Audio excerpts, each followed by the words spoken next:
선교 예배 때는 외부 손님, 외부 강사를 모시는데 오늘은 제가 나왔습니다.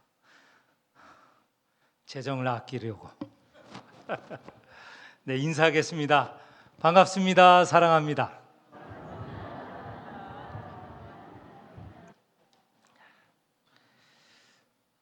예배 전에 찬양팀이 찬양하는데 제 과거가 생각이 납니다. 과거 청년 때 한참 마음이 뜨거워졌을 때 온 마음으로 힘으로 찬양 드리던 때가 생각이 났습니다. 그때는 찬양으로 그냥 하루 종일, 아니 일주일 내내 평생을 이렇게 찬양하며 지내고 싶은 생각이 있었죠. 저처럼 음치인 자도 찬양을 하면 그 마음에 불이 일어나는 것 같아요. 뜨거워져요. 그래서 그때는 정말 하나님의 사랑 가운데 살아가는, 지내는 것과 같은 그런 느낌을 가졌는데 오늘이 그런 또 느낌을 갖게 하였습니다. 이 찬양팀 한 달에 한 번이 아니고 더 자주 했으면 좋겠어요. 예. 그렇게 박수해서 되겠습니까?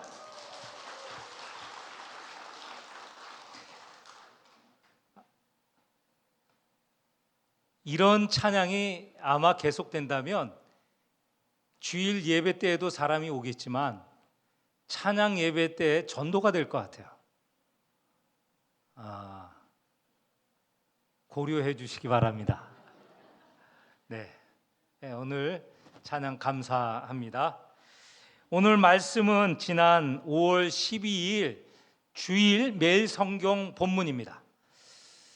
이 본문을 제가 주일이 아니고 토요일인지 월요일인지 같이 읽고 이 본문을 이미 새벽 기도회 때 말씀을 드렸고 같이 기도를 했습니다.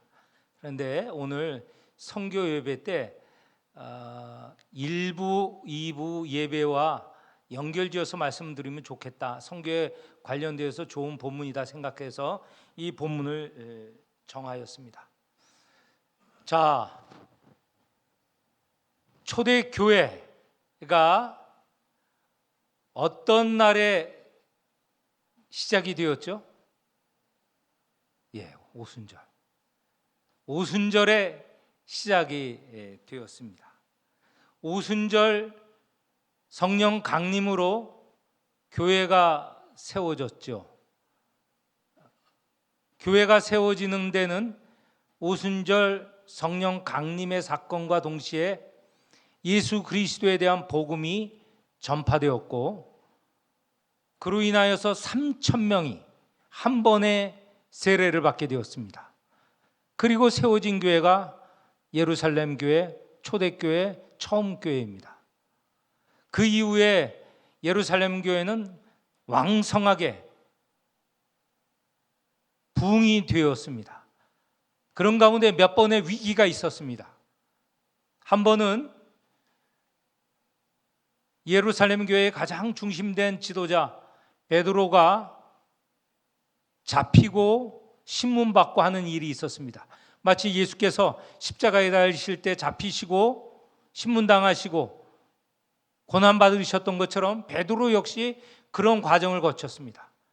그 과정을 잘 견디고 이겨냈고 그리고 또 한 번은 이런 외부의 핍박이 아니라 교회 내부에 부패가 있을 뻔했습니다.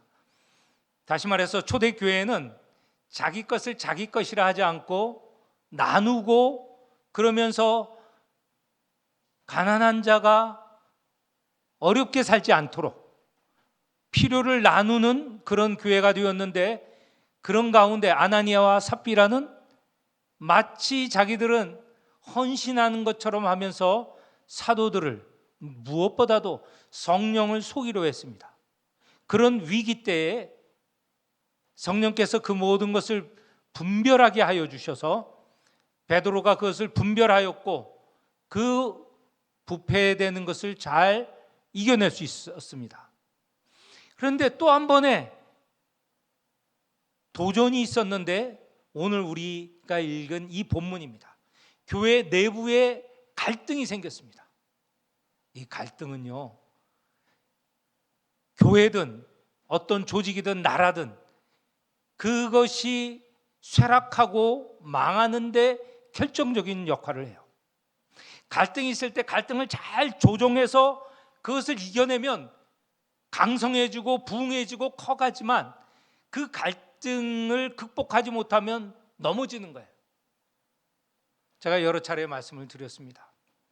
고구려가 망할 때 그 당시에 이 고구려를 지키는 중요한 사람이 연개소문이었습니다. 그런데 연개소문의 아들들이, 연개소문이 죽고 그 아들들이 분열하고 갈등함으로 인하여서 고구려가, 그 강성한 고구려가 무너지게 되었습니다. 외부의 힘보다는 내부의 갈등, 분열이 더 큰 문제였던 것이죠. 마찬가지로 오늘 우리가 읽은 본문에 보면 이 초대교회, 예루살렘 교회가 갈등하게 되었어요. 여기에 보면 두 가지 용어가 있어요. 1절에 보면 헬라파 그리고 히브리파. 이 파라는 게 벌써 대립하고 갈등한다는 것을 말하고 있죠. 이 초대교회, 예루살렘 교회에 두 세력으로 두 부류의 종류의 사람들이 초대교회를 구성했어요. 헬라파 사람, 히브리파 사람. 이건 뭘 말하느냐? 1부 예배 때, 2부 예배 때 여러분에게 말씀드렸어요. 유대인인데 자기 땅 이스라엘에서 살지 않고 남이 땅에서 살아가는 사람들을 뭐라고 했죠? 크게 디아스포라. 정말 잘 알고 있습니다. 원래는 유대인들 가운데 밖에 나가서 살던, 자기 고향을 떠나서 살던 사람을 디아스포라라고 하는데, 그것이 이제는 일반적으로 되어 있어서 우리 한국인이더라도 한국을 떠나서 다른 나라에 사는 사람을 디아스포라라고 합니다. 이때 디아스포라 유대인들이 자기 땅, 이 이스라엘 안에 살고 있는 사람보다 훨씬 더 많았어요. 그러니까 유대의 명절 때, 오순절, 수장절, 가장 큰 유월절에는 유대에 있는 사람들, 이스라엘인뿐만 아니라 디아스포라들이 엄청 많이 몰려들었어요. 그래서 예루살렘은 사람으로 인산인해가 됐습니다. 오순절에도 디아스포라, 그러니까 해외에서 살고 있던 사람들이 오순절을 지키려고 들어왔어요. 들어왔다가 오순절 성령 강림으로 예수를 믿게 된 사람들이 아예 정착을 했습니다. 그러면 원래 자기 땅에 살고 있었던 사람들, 이 사람들을 여기서는 히브리파, 유대인, 히브리파라고 하는 거예요. 히브리파는 여기서 자라서 태어나서 자라고 계속 여기에 있던 사람이에요. 그런데 디아스포라 가운데 예루살렘과 유대에 온 사람들을 디아스포라라는데 그 명칭을 여기 보면 헬라파라고 그래요. 왜냐하면 밖에서 온 사람들은 그 당시에 이 유대 밖에 있는 그것은 이방이라고 하는데 그 명칭을 다시 헬라라고 해요. 헬라파. 그래서 디아스포라로 보면 됩니다. 헬라파 사람들은 디아스포라는 헬라파 사람이라고 보면 되죠. 그리고 외부에서 온 사람들하고 이 초대교회 예루살렘 교회를 구성을 했어요. 그러니까 예루살렘 교회는 지역적으로 보면 여기에서 계속 살던 히브리파가 있고 저 밖에서 들어온 디아스포라 헬라파가 있어요. 다 유대인들이에요. 지금 아직은 유대인들인데 히브리파와 밖에서 온 헬라파, 이 둘이 예루살렘 교회를 구성하고 있었어요. 그런데 앞에서도 말씀드렸지만 예수를 믿는 것 때문에 그들은 자기 것을 자기 것이라 하지 않고 교회에 내놓았어요. 내놓은 것을 가지고 어려운 사람들에게 나눌 수 있었어요. 근데 어려운 사람들 중에는 특히 헬라파 사람들이 더 많았던 것 같아요. 외부에서 왔으니. 자, 매일의 식탁, 매일 사람이 먹고 살아야 되잖아요. 매일 먹고 살아야 되는데 히브리파는 자기 지역에 있는 사람이니까 힘이 있었고, 밖에서 온 헬라파 유대인들은 힘이 없죠. 외부에서 들어왔으니. 그러니까 가난한 사람에게, 특별히 가난한 사람 가운데 가장 가난한 사람이 과부였거든요.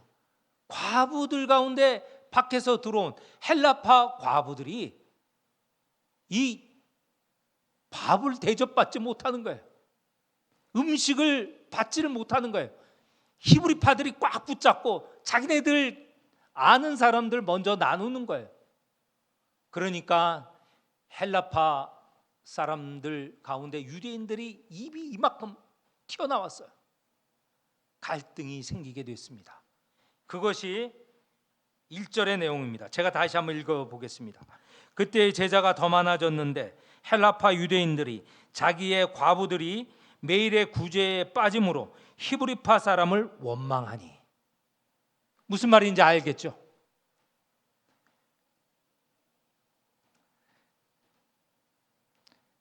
똥개도 자기 집에서는 먹고 들어간대요. 자기 집에서는, 자기 고향에서는 힘을 더 쓰는 거죠. 외부에서 온 사람들은 빌빌거릴 수밖에 없죠. 헬라파 유대인들, 디아스포라 유대인들이 히브리파 때문에 힘들어진 거예요. 먹을 길이 없어요. 먹을 수가 없어요. 그러니 이 교회가 갈등이 생긴 겁니다. 갈등은요, 우리 경험하지 않습니까? 자그마한 것으로 시작하여서 이것이 산더미처럼 되는 겁니다. 제가 요즘 이걸 실감하고 있어요. 제가 오늘도 병원에 갔습니다. 저는 이제 우리 잘 모르시죠? 제가 일부 예배 끝나고 병원에 뛰쳐가서 드레싱을 받고 돌아왔습니다. 환부가 가려져 있어서 여러분은 보지 못하지만 제 왼쪽 장단지가 골마서 벌겋게 되고 부어올라서 본 사람들이 놀래서 장로님들 몇 분이 보고는 큰일 났다고 빨리 병원에 가라고. 사실 이게 아주 별거 아닌 거예요. 장단지에 이렇게 꾹 누르면 기름 같은 거, 이 피지라고 하나요? 그게 톡톡 튀어나오는 거, 재미있어서 짜고 또 지내다 또 짜고 이걸 방치를 했어요. 그런데 제 아내도 그렇고 제 딸이 간호사 아닙니까? 빨리 병원에 가서 조치를 취하라고 한 적이 한 번, 두 번이 아니에요. 오늘 제 아내가 말을 할 때 30번은 더 얘기했다고. 근데 이게 과장은 아니고 진짜 그랬던 것 같아요. 그런데 방치하고 있다가 왼쪽 장단지가 이렇게 부어올랐어요. 장로님이 보고 기겁을 했어요. 병원에 빨리 가시라고. 그래서 제가 또 장로님 말씀을 잘 듣기 때문에 금요일에 병원에 갔는데, 저는 엎드려져 있어서 잘 모르는데 그 의사 선생님하고 간호사 얘기가 메스가 동원되고 주사가 동원되고 메스가 하고 째고 거즈가 동원되고 고름은 한 주먹 나오고, 그런데도 아직 처리가 안 됐어요. 어저께도 가서 또 째고 고름 내고, 오늘은 거즈로만 이렇게 소독하고 냈는데 아직 더 째서 고름을 더 내야 된대요.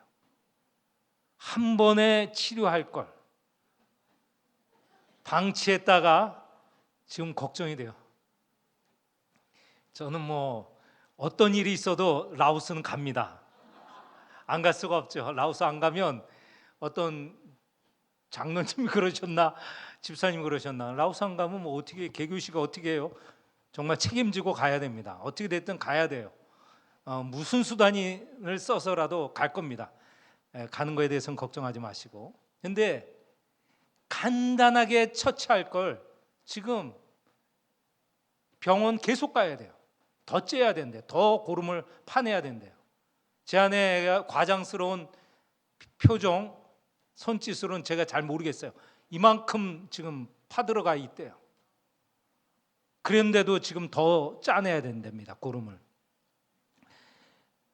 그렇습니다. 처음에 이거는 제가 장난거리로, 흥미거리로 피지를 쪽 짜내고 그런 재미로 했는데 이제는 이렇게 심각해진 거예요. 그렇습니다. 갈등이라는 게 처음에는 아무것도 아니에요. 갈등이 일어날 때 잘 해결하면 그게 힘이 되어서 확산되고 발전할 수 있죠. 그런데 그걸 놔두어 버리면 갈등은 더 큰 갈등을 부르고 더 큰 갈등을 부르고, 그리고 나선 그 조직, 그 기관이 무너지는 거예요. 오늘 초대교회, 예루살렘 교회는 어떻게 이 갈등을 극복했는가? 이런 과부, 헬라파 과부들이 매일의 구제에 빠지게 됨으로 원망이 일어났을 때 바로 조치가 들어간 거죠. 매일의 구제를 제가 헬라어 원어에 봤더니 매일의 식탁이에요. 매일의 식탁, 매일의 봉사, 매일의 식탁 봉사라는 말로 바꾸어 쓸 수 있어요. 그러니까 아마도 가난한 사람을 위해서 매일 식탁을 마련해 두고, 그래서 배고픈 자가 와서 먹고 그 다음날 또 와서 먹고, 그러니까 일주일에 한 번도 아니고 여기에 기록된 대로 매일의 식탁 봉사에 참여할 수 있느냐. 근데 헬라파 과부들은 매일의 식탁에 참석을 못했던 것이죠. 그러니까 당연히 불만이 나올 수밖에 없죠. 이걸 보고 사도들이, 12사도가 해결을 하는데 처음에는 이렇게 했던 것 같아요. 사도들이 그 매일 식탁이 있는 곳에 짠하고 나타났어요. 그러니까 이 성도들이, 사도들이 나타났으니 사도들의 말에 잘 들었겠죠. 그래서 사도들이 계속 식탁 봉사를 했어요. 밥을 뭐 누가 만들지 12사도가 직접 만들었는지 잘 모르겠습니다. 아무튼 식탁을 나누는 그 자리에 와서 식탁 봉사를 한 거예요. 근데 그렇게 하니까 잠잠해지겠죠? 12사도가 나타났는데, 그런데 이 지금 갈등하는 상황보다 더 큰 문제가 발생하였던 거예요. 사도들은 기도하고, 온전히 기도하고 말씀을 선포하고 전도해야 되는데, 기도하고 전도할, 말씀을 선포할 시간이 없어진 거예요. 제가 1부, 2부 때 말씀을 드렸습니다. 교회가 시작이 말씀에 기반해서, 교회의 성장은 말씀으로 성장하고 그 결과를 가지고 나가는 것이 선교 아니에요. 말씀이 모든 일의 중심이 되어야 됩니다. 그런데 지금 12사도가 딴 일을 하게 되는 거예요. 딴 일을. 이 일은 중요해요. 이 갈등은 극복이 되어야 돼요.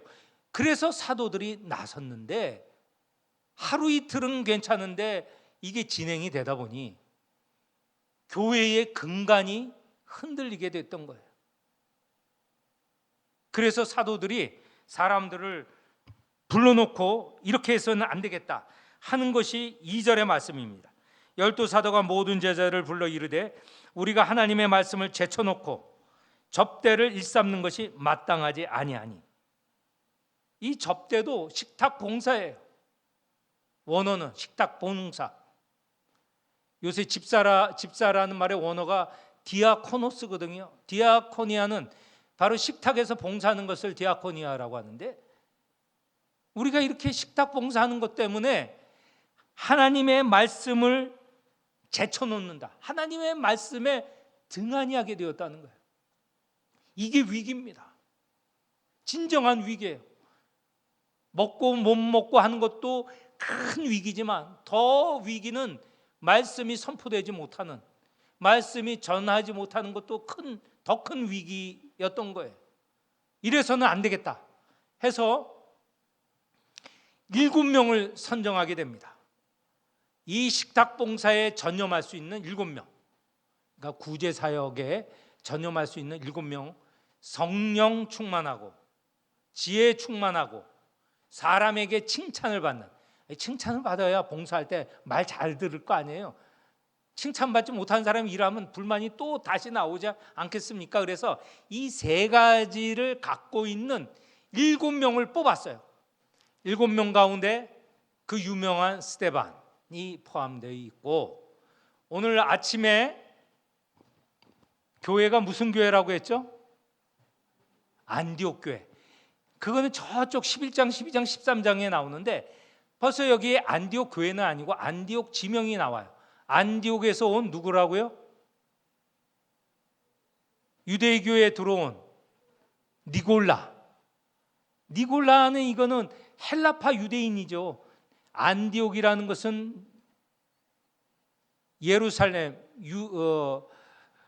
이스라엘 밖에 있는 이방 땅 아니에요. 거기에서 온 이 니골라라고 하는 헬라파 사람, 이렇게 하여서 7명이 뽑아서 그들이 식탁 봉사를 하고, 그 다음에 4절에 보면 사도들은 오로지 기도하는 일과 말씀에 힘쓰니 결과가 어떻게 되었습니까?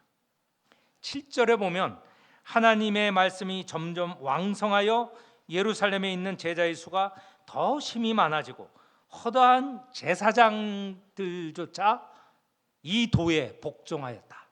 그러니까 두 가지 위기가 잘 극복이 된 거예요. 하나는 헬라파 과부들이 식탁에서 소외됐던 그 일이 7명을 임명하면서 해결이 됐고, 또 그 일 때문에 12사도가 말씀은 놔두고 이 식탁에 와서 봉사하다가 교회가 위기에 빠진 거예요. 그것도 극복할 수 있고, 그래서 그 결과가 7절에 나오는 대로 교회가 왕성하여졌다는 것이죠. 그런데 7명의 이 성령, 지혜, 칭찬을 받는 이 사람이 어떤 사람인가, 이것을 잘 알아야 돼요. 이 사람들 이름, 처음에는 스데반이죠, 그 다음에 빌립이죠, 그리고 안디옥 사람 니골라, 이 등등 7명 모두가 그 이름이 히브리파 유대인의 이름이 아니에요. 모두 다 헬라파 유대인의 이름이에요. 다시 말해서 사도들이 선택한 7명 식탁 봉사에 전념할 사람은 힘이 있는 히브리파 사람, 본토 사람이 아니라 전부 외부에서 들어온 힘없는 헬라파 사람들이 7명이 임명이 된 거예요. 모두 7명이 임명된 거예요. 초대교회가 얼마나 너그러운 교회인지, 관용이 있는 교회인지 알 수 있잖아요. 우리는 이렇게 뽑을 때 이렇게 할 거예요.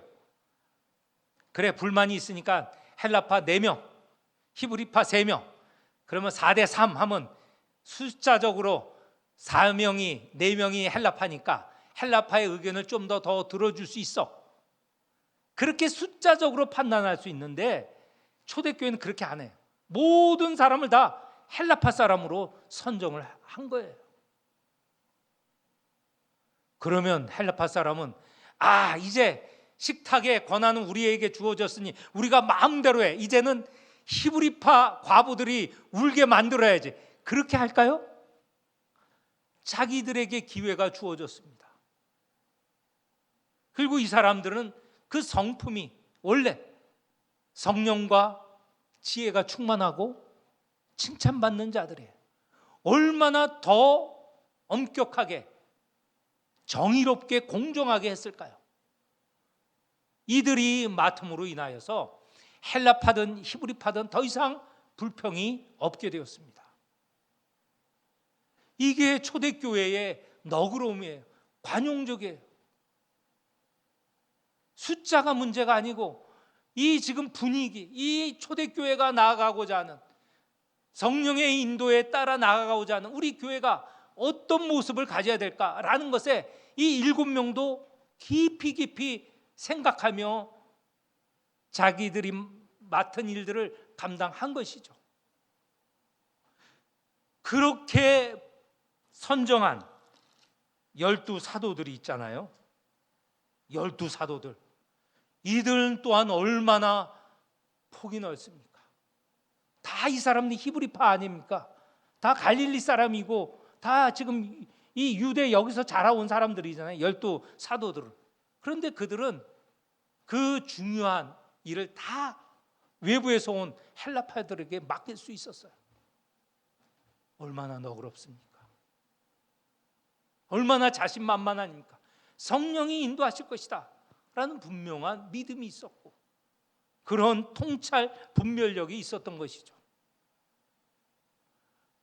우리들 마음은 어떨까요? 이만큼 폭넓고 너그럽고 당당하고 자신이 있을까요? 어쩌면 우리는 숫자적으로 나누고 숫자적으로 계산하고 그리하여야 일이 될 거라 생각하는데 그렇지 않습니다. 성령은 바람과 같아서 그 바람이 가는 방향은 누구도 몰라요. 성령이 인도하는 대로 갈 때 그 길이 생명의 길이고 진리의 길이고 가장 공정한 길이 되는 것이죠. 오순절 성령의 그 감동과 체험은 그날 하루로 족한 것이 아니고 오늘 이 6장에서도 그런 체험이 있는 것이고, 나중에 이방인 고넬료가 예수를 믿게 되고 거기에 임한 성령 역시 오순절과 같은 성령이 그 가정에 임하였다고 해요. 성령이 인도하심을 받아야 됩니다. 그리하여야 우리의 가는 길이 공정할 것을 넘어서 생명이 넘치는 그런 길이 되는 것입니다. 우리가 하는 우리 교회의 바람, 지향하는 것, 또 우리가 하는 선교, 이렇게 해야 됩니다. 계산하고 따지고 그냥 어쩔 수 없이 하고 그런 것이 아니고 성령의 인도에 따라 넉넉하게 풍성하게 자유롭게 할 때 그 선교의 결과가 풍성해질 수 있습니다. 또한 우리 교회도 마찬가지입니다. 이런 성령이 주시는 마음을 가질 때 교회가 더 부흥하고 성장하고 강하게 될 것입니다. 기도하겠습니다. 하나님 아버지, 오늘 헬라파 유대인과 히브리파 유대인들이 갈등을 하였지만 12사도들이 참으로 헬라파 7인을 뽑음으로 인하여서 그 갈등을 잘 극복하고, 그것뿐만 아니라 12사도들은 말씀과 기도에 전념할 수 있어서 교회는 점점 그 수가 더하여졌고 더 부흥되었으며 더 아름다운 모습을 갖게 되었습니다.